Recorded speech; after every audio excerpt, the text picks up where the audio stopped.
Good evening. This is Katie Widener with the Prince Agency. Looking forward to talking with you today. We have a special guest, John Rice. He's a 23-year veteran of the real estate industry in West Michigan. He's ranked in the top 2% of Berkshire Hathaway home service agents nationwide. He's assisted hundreds of individuals and families through the transition of moving. And John will be sharing his knowledge and tips to help you maximize where and how you live to suit your lifestyle. Thank you, Katie. Hey. All right, I'm going to put this on so everybody online can hear me. All right, so tonight we're going to talk a little bit about something that is near and dear to my heart. It's about how to prepare yourself. Maybe it's you, maybe it's a loved one. How do you get to a point where you're comfortable where you're at now, but maybe you're starting to realize, hey, it's time for something different. Maybe you want less steps in your house. Maybe you want less maintenance. Maybe you don't want as large of a yard. And tonight's talk, as Katie mentioned, I've been doing this 23 years, and frankly, this talk came about because so many of the people that I worked with were coming up with consistently the same questions, very similar questions, and very similar fears. And with that, I really wanted to dive into helping people overcome those fears and overcome, well, let's call them myths. Let's call them top myths that you might be thinking about that maybe we can help by the end of tonight dispel a little bit. And after this, if you have questions, I'll be available. So let's kind of jump in here. I've prepared some slides, and if at any point you want to take a screenshot or take a photo, feel free to do that, because a lot of this will be stuff that you can either reach out to me about for more specific information, or you can research yourself. I'll have the information right up here. So let's jump in. Top myths about downsizing. I'm going to give you an overview first, and then we're going to deep dive into each one. You must change your lifestyle. So this is a myth, right? You must change your lifestyle. 2, you have to sell everything. We're going to learn about how to dispel that myth. Many of you might have heard that, and I've had clients actually say that to me. Do I have to sell everything? Well, let's talk about that. A condo is the only option. I get this one a lot. I get a lot of people that'll say to me, I don't want to go into a condo. I have hobbies. I like my Harley. I like my woodworking. I like my gardening. What are my options? And so we're going to talk about that a little bit more. It's impossible in today's market. Well, let's take a look at that. We're going to get into it, but I'll briefly tell you that it is very possible, and we're going to learn how and why. So let's talk first about the first myth. And before we get into that, I want to talk about downsizing versus right sizing. Now, I use the term downsizing because that's what people are familiar with. But let's kind of rephrase that a little bit. And I wish I'd coined this term several years ago, but I started to borrow it when people started talking about right-sizing this and right-sizing that, right-sizing a company, right-sizing of the car, whatever, right? Well, here's Merriam-Webster's definition. Right size, a verb, undergo a reduction to an optimal size. I want to adjust that just a bit. And let's say to undergo a change to an optimal size. Notice I'm removing the word reduction. And why is that? Because so oftentimes when I'm working with people, they're saying, I don't want a smaller home. I just don't want to have to walk up the steps to go to bed, walk down the steps to have lunch or dinner, walk into the basement to do laundry, walk back upstairs to fold the laundry, walk back up another flight of stairs to put the laundry away. People get tired of that, right? So if we talk more about a change rather than a reduction, maybe the size of house you have is perfect. So that's why I call it right sizing. Now, let's talk number 1. You must change your lifestyle. Some of the people I've worked with over the years have said, I don't want to give up my hobbies. I have a lifestyle that I want to live. I want to see my friends. I want to be close to family. I like the place of worship I go to. I enjoy my walks. I have a pet, right? These things are really important to people. And so we want to make sure that as we go through this process, that those things that are vitally important to how you live your life remain in your life, right? It's really important to think about these things. So step one, ask questions. When I come to talk to people about listing their home for sale, I tell them, let's begin with the end in mind. That's something I learned from Stephen Covey years ago. Begin with the end in mind. But the bottom line to a successful next step is let's talk about questions. Now, this is small for everyone to read. So I'm going to just kind of give you an idea of what's up here and the kind of questions I want you to start to think about for yourself. How do you want to enjoy life? That's a question. How do you want to enjoy life? Do you need space? So when you're thinking about this ideal lifestyle, space change, do you need space for hobbies, pets, gatherings, guests, family members? These things are going to be, if they're important to you, you want to write this down and think about this because it's going to be really important to consider this as you think about your next step. If you can enjoy one thing every day or every week, what would it be? And I just wrote down some examples. Walking, golfing, boating, traveling. You could add to that list. Gardening, sunbathing. I don't know. What is it that you really love? Put that on your list. And we're going to, just for now, don't discriminate. Just put it on your list. If you could eliminate one thing, now think about that. If you could eliminate, we just did the good things. Now we're going to talk about what could you eliminate. So if you could eliminate one thing from your life today to make it easier, what would that be? And a lot of times when I talk with people, sometimes I talk with people that are already in a condo and everything's already done for them except the internal cleaning. Okay, and at that point they're going, this place is too big. I can't do it anymore. And that's when I take them on a tour and I go downstairs and I see cobwebs everywhere. And maybe they're at a point in life where they're not even seeing them, right? Maybe cataracts have set in or something. So these are things you want to think about. What can you do? Maybe less cleaning. Maybe you want to be closer to amenities. Maybe you're at a point where you're saying, I love the farm I live on. I love everything about it. But at this point, it's not a self-sustaining farm, and I have to get to the grocery store, and the grocery store is 15 minutes one way on a 65-mile-an-hour road, and I can't do that anymore. These are things to think about. Ask yourself. And then like we talked about before, a very common one that I talk to people about are no more stairs.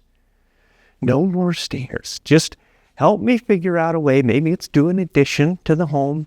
Help me figure out a way to have no more stairs. So ask yourself those things, and you will help to begin to dispel myth number one. Myth number two, you have to sell everything. Well, often I go into a place, and as we're going through, we get into the basement and we get into the storage area, and we start to find little Jimmy, little Johnny's toys from when they were 5 years old, packed in a box. And those things have memories, but at the same point, you start to go, are they coming back for those or not, right? And then maybe there's a hobby that you used to have. Maybe you used to love downhill skiing, but you know you're not going to do that anymore. And yet you still have 72 pairs of skis, right? So there are things that you might want to get rid of, but then there's a lot of other things that are very important to you that you want to help retain because of the memories. So let's kind of talk about how you can get creative with that. So number one, as I mentioned, do you really want everything that you currently have in your space? Go through objectively. And it could start with one box. And one box might be, like as I mentioned, maybe it's not even the skis yet. Maybe it's just the ski binders. You don't need those anymore. Those will fit in one box. All right, let's put that in the let's get rid of box. Let's talk about this. Now, one of my favorite people who's great at helping you think about energy and space and flow, Marie Kondo. Now, you might have caught her series on Netflix several years ago. You can actually go to her website, mariekondo.com, and pay a small fee and watch many different episodes on there. It's great information. You can also pick up her book, The Life-Changing Magic of Tidying Up. It's great. If you prefer video, Google it. You'll find it. It's great to know. But here's 3 tips that she talks about. And this is an excerpt from her book. Start by discarding all at once, intensely and completely. Now, a lot of times when people hear that, they get a little intimidated. So I'll just say, just know this is Marie's advice. And she definitely, by definition, is an extremist when it comes to getting rid of stuff. But let's just go with it for a minute. The next thing is, let's say you go into one room. You're in bedroom number 4. Doesn't get used a lot.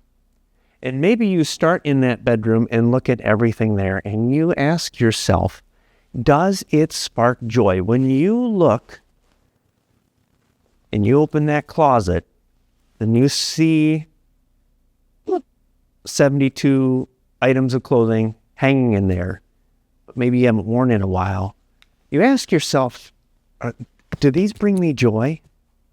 Or are these things that I want to get rid of, or maybe should consider getting rid of, right? So she walks you through that process. And if you can say without a doubt, I really do like this, no matter what anyone else says, if you yourself like having it, then ignore what other people think. And I love that advice from her.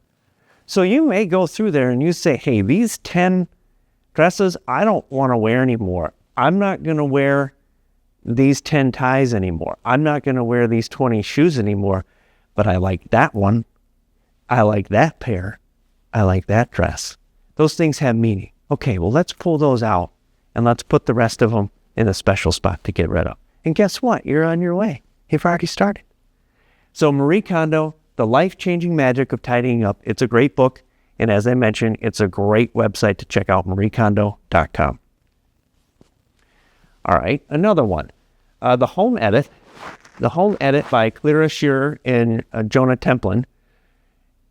They talk about the rules for getting rid of stuff. Now, these are just 5 little things as you look at things in your home. Again, we're starting with dispelling the myth of you have to sell everything. And we're looking at it and saying, okay, maybe not everything, but there probably is a good number of things that you do possibly not need anymore. So you start with, do I need it? Do I ever use it? Now, a friend of mine said, John, if I don't wear it in 6 months, I get rid of it. I was like, wow, well, come on, really? Then you're getting rid of all your shorts like every year. So that might be an extreme, but you might look at it and go, okay, do I ever use it? Well, if it's still packed in the box from the last time you moved here in 1985, you probably don't need it yet, and you can automatically take that box and put it aside, right? Do I want to use it?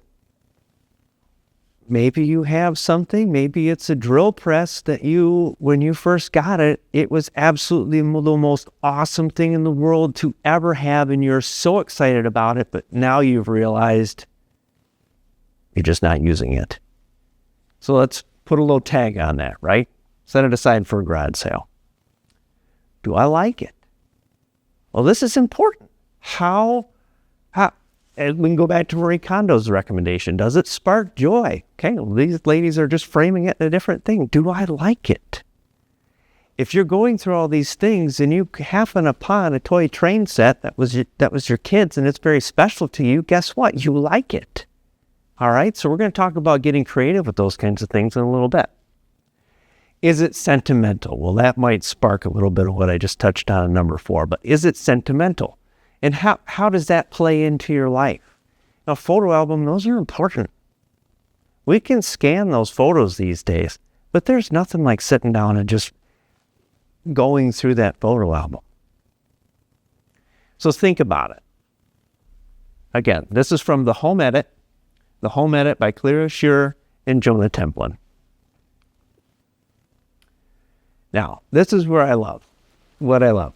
Think creatively as you're right sizing. I mentioned the toy train set. This particular excerpt is from Upscale Downsizing by Leslie Lindsay, another great book. I've read all these cover to cover. I love them because this is what I do every day, right? You could pick any one of these as a great place to start. So Upscale Downsizing by Leslie Lindsay. And if you need to email me, I will give you the name of each of these books. All right. She goes on to say here, this is a magazine editor who is featured in her book. I love books and magazines as accessories, even though a tablet takes up less room. So in that case, they're talking about one of those tablets, right? So even though they could get their books and magazines on tablet, they love the paper. They love to be able to touch it. I pile books up here and there. They make rooms personal. Now think about that. What does your own space look like? Maybe you can relate to this magazine editor. There are always books on my coffee table. It's not clutter. It's part of my lifestyle and therefore my decorating style. Maybe you love teapots. Maybe you love train sets. Maybe you love books and magazines like this person. Maybe you're great at sketching and artwork. Whatever it is, those things have personal meaning to you. And we want to make sure that those things are treated when you move to that next space, however you want to redefine your space. We want to make sure that those things that have sentimental value to you, that you really care about, they're doing it the right way. So we're downsizing in an upscale way. This has been a lifesaver for a lot of my clients. Take pictures. And it sounds simple the minute you hear it and you go, well, I didn't think of that before. Well, here's the why. Take pictures. Researchers found that people are more willing to give away items of sentimental value if they're able to take a photo of them first. Because after all, it's not the object you're holding on to. It's the memory associated with it. Now, I pulled this from simplemost.com. And the psychology behind it is brilliant and it works. Think about those photo albums. You're not holding on to the baby that you see in the picture. You're not holding on to the house that you see in the picture or the backyard or the trip to France or, your first time seeing Lake Michigan. You're not holding those. But the minute you see that picture, you're immediately back there and you can feel it. You can feel the wind, right? And that's what this is about. So let's say that there are objects that are of value to you. And maybe there are family members that are willing to house those items for you. Maybe you have a teddy bear collection. But you'd love to be able to look at them. So you could take pictures so that you don't have to go over to your daughter's house to see them. They're going to be right there in front of you. So take pictures. Take those sentimental things that you've maybe set aside in a room and begin to take photos of them. Everybody's got a phone on them these days. It's easy to take pictures. But if you don't, use a classic camera and it'll do it for you, right? All right, let's talk about myth number 3. A condo is the only option. So as I mentioned, a lot of people are a little worried about this one. They hear, gosh, I don't want to have to go to a place with a restrictive HOA. I don't want to have to go to a place that's too small or a place that won't let me plant things where I want to plant them. And so a condo becomes something that is a concern from the standpoint of, is that my only option? If I'm moving from a 2-story home with lots of steps, is a condo my only option? Well, thankfully, this one I can honestly tell you, no, it is not your only option. There are many many other alternatives out there.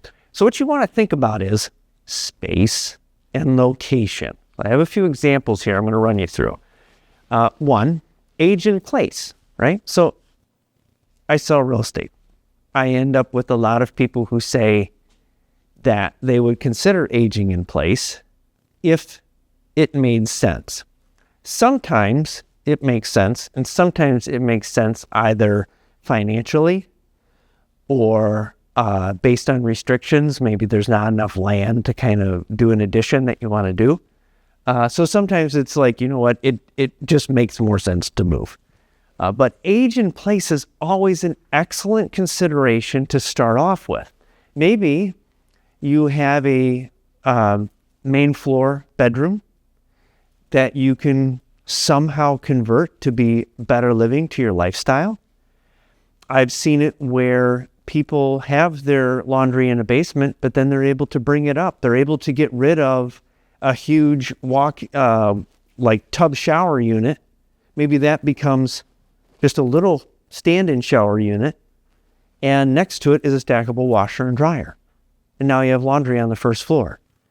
So there's ways that you can go around and do age-in-place renovations that make it a lot easier. You can, you can go to the extreme where you have, easier access, like wheelchair access and things like that. But let's just start with like the easy stuff. Hey, if I want to eliminate steps, maybe looking at aging in place options is a good thing to do. Second, a condo. Well, a condo, when people talk about a condominium, there are all across this nation many different descriptions of what a condominium is. In West Michigan, we're typically talking about something that in Chicago, frankly, they call an apartment. So around here, we're calling it a condo, and let's just kind of run through the different things. So one, a standalone condo. It's going to look and feel and act a lot like a single family home, something that you might be familiar with, but the exterior maintenance is taken care of by the association. Okay, you pay a fee, and now everything is taken care of on the outside. And that's usually, you still have to pay for the roof, you still have to pay for windows, but they might take over the landscaping. Okay, so that's one option, a standalone condo. Another one is an attached condo. That might be where you have two units, both are end units, and from the outside it looks a little bit like a two-unit home, but each are independent and they share one wall. And oftentimes they might share like a living room wall or a master bedroom wall, and then they're just kind of flipped. One looks this way and one looks that way, and you have the garages on the opposite sides. A townhouse. So often townhouses in West Michigan are 2 stories. These are becoming very popular with all age groups just because houses tend to have a lot of maintenance, and so they're looking at a townhouse as a way to have an independent way of living, a little bit of a yard, and yet still pay that HOA fee to have somebody come maintain the landscape. A high-rise. So if you've driven through downtown or several other areas, you've seen in this last decade several high-rises go up. It's fun. Our downtown looks really darn cool with all those high-rises. Well, a lot of those, some are rentable apartments, but a lot of those are high-rise condos. You take an elevator up, you go, you wheel your little grocery cart right into your condo, and there it is. Or a loft. Some of the things you'll see is loft-style condos are usually converted old manufacturing spaces. So you'll see exposed brick, high ceilings, and I've sold a lot of these too. And it just really depends on what the person's looking for. What kind of aesthetics are they looking for? What kind of acoustics? If you love to play an acoustic guitar and slide downstairs for a glass of wine, maybe a loft is a good option for you, right? And then we talked a little bit about this, but an apartment. So typically in West Michigan, when people say apartment, they're talking about renting a space. It might be very similar to a condo, but they're renting it. So that's an option, right? You don't have to buy the next place. You can rent one. Or a single-family home with a different floor plan. And this has become really popular with a lot of my clients too. So let's kind of talk about and look at what these two different things are going to be here. So this one here is multiple levels. As you can see, second floor, main floor, basement. This one, main floor living. So you've got bedroom on this side, master bedroom on this side, living room in between, kitchen, everything. But look at this. They're both 3,100 square feet. So this person, if they moved from this to this, they didn't give up any square feet at all. They just simply changed it. They right-sized it. And what I love to do is, if you're living in this now, call me up, we'll tour one of these. And you can see if it feels good. Because a lot of times people go, but that makes sense. This is how I live my life today. This is how I lived my life when I bought it.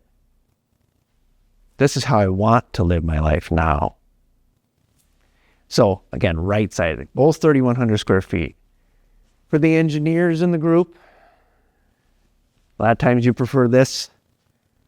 It's got all the, hey, it's 28 wide by 24 deep, right? It's got the floor plan on here, but essentially just look at it both being, this is just the main floor living, but different styles. This is actually main floor living of what I just showed you, and then the downstairs. So in this case, you're living here every day. Pull into the garage. Over here's the primary with the walk-in closet.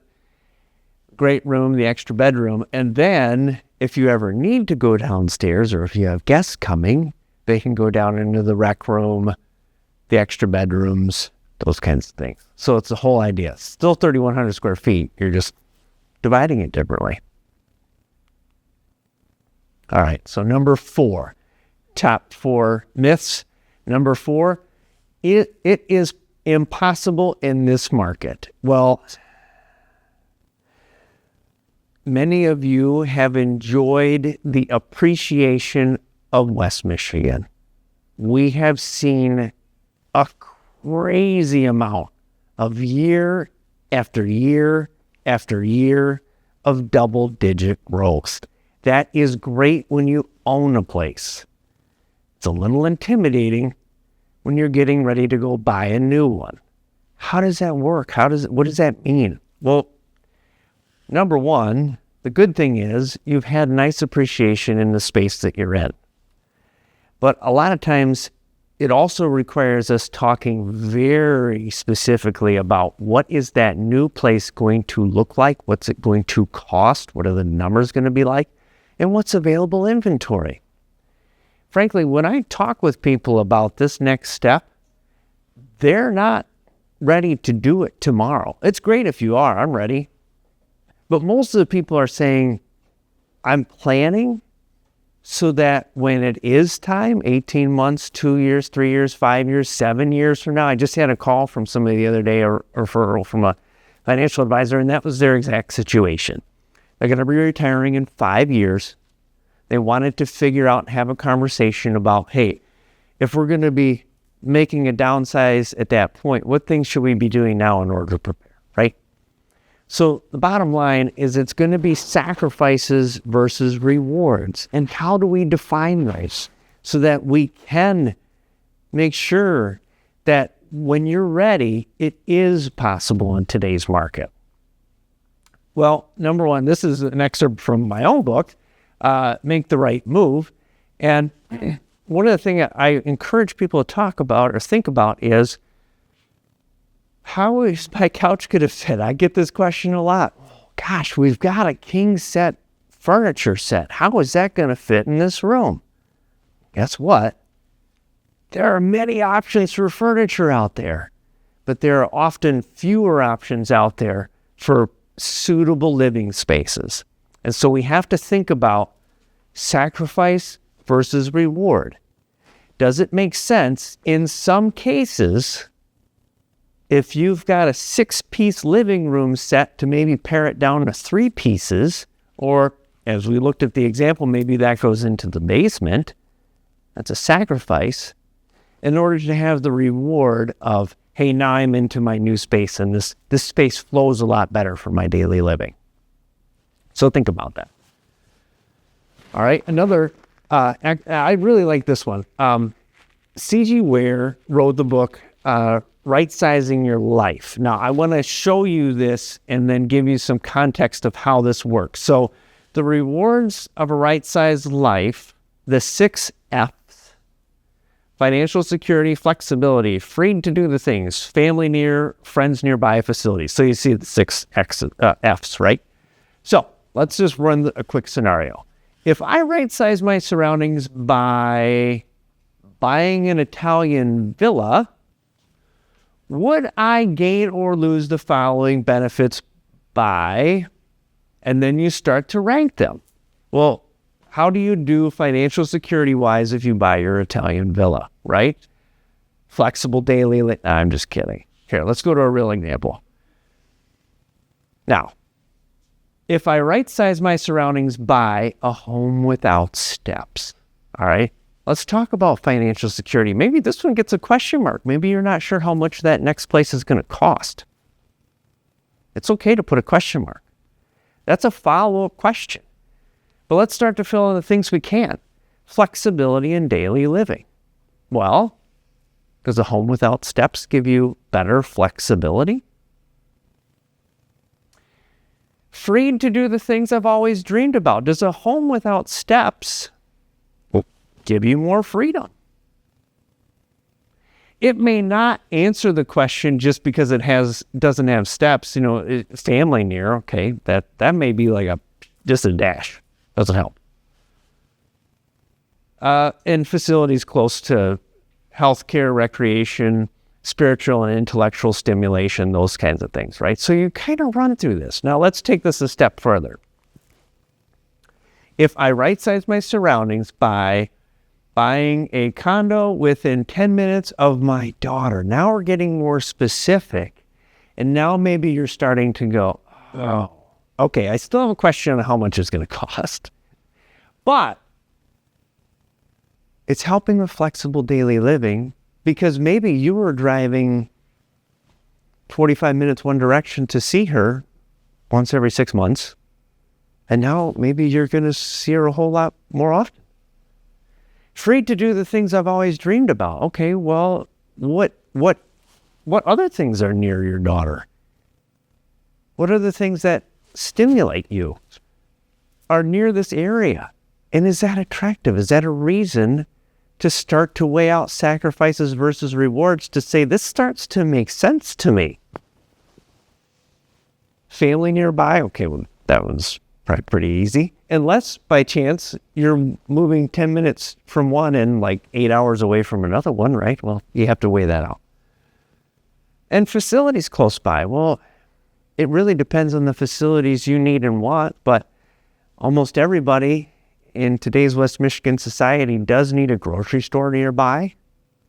Maybe you want a library nearby, or some kind of community center, or like YMCA, something where you can go and have some recreation and take some classes and just have some fun, right? So you want to check into all these things. So again, this is Right Sizing Your Life. This is a thick, great book. I would say it's a little bit on the intellectual side because almost everything she points out is this detailed. So you take your pencil and start working through it. It's like 150 pages or so, but it is worth it. So C.G. Ware, Right Sizing Your Life. All right. And then basically part of this whole scenario is understanding timing.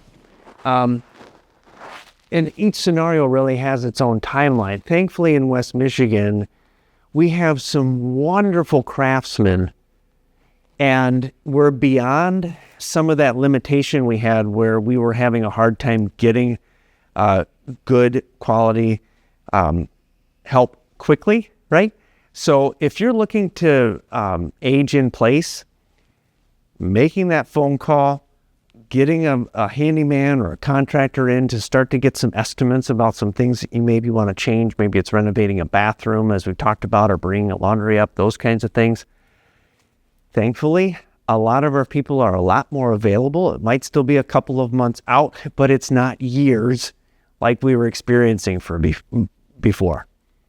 Another thing to think about, as we mentioned before, is just each of these things are going to have a different amount of time it might take. If you're talking about building a brand new standalone condo, we're going to be somewhat subject to what the new build inventory is like. But thankfully, I work with a lot of builders, and the builders know how long it takes. The minute you say, I want that plan on that lot, they're going to be able to say, great, we'll have your keys in 7 months or 9 months or 12 months or through 2 months, whatever it's going to take, they're going to know. So as I mentioned, each of these things have different timing. And it's important to walk through it. Another part of this whole scenario is, how does the West Michigan market work when it comes to getting your house ready and when you're actually have keys in your hand? And this has been a very key piece that I always want people to realize in West Michigan. We have a unique environment here where this pre-market phase, this might take you 3 years. It's entirely up to you, right? However long it takes you to feel comfortable with this next move. And the biggest thing is, I'm happy you stop by anytime, go through all this with you. But the biggest thing is understanding it, like in here. And when this is ready, that's when the rest of this starts to begin, right? So our for sale cycle right now, there's not a lot of inventory out there, and there are a lot of buyers. People want to move from West to West Michigan. They're moving here from all over the world, okay? So this part isn't as hard as it was like, okay, I've been doing this 23 years, right? Like 2009, it was kind of hard to sell houses, right? Yeah. So now, a lot easier. The under contract phase, this is often quite quick. If it's a cash buyer, it could be very quick. If it's a lender, most of the time it's like 30 days. And don't let that scare you. All this is prepared. Before we put a sign in the yard, you're going to know kind of how this flows, when you can expect money, and when you can expect to give the keys to the buyer. Now, this part is the part that makes us unique in West Michigan. Under contract phase, from the time it's sold, is really a next step in here. When do you give keys to the buyer? And thankfully, in West Michigan, you're able to stay in your home most of the time. You can negotiate to stay there for 2 weeks, up to 30 days, and sometimes up to 60 days. That's a long time. But the benefit of that is you can feel comfortable saying, I've prepared for this. My heart is ready. We've gone through the steps. It's been on the market. We now have a buyer who's excited about our home, and I have the money in my pocket.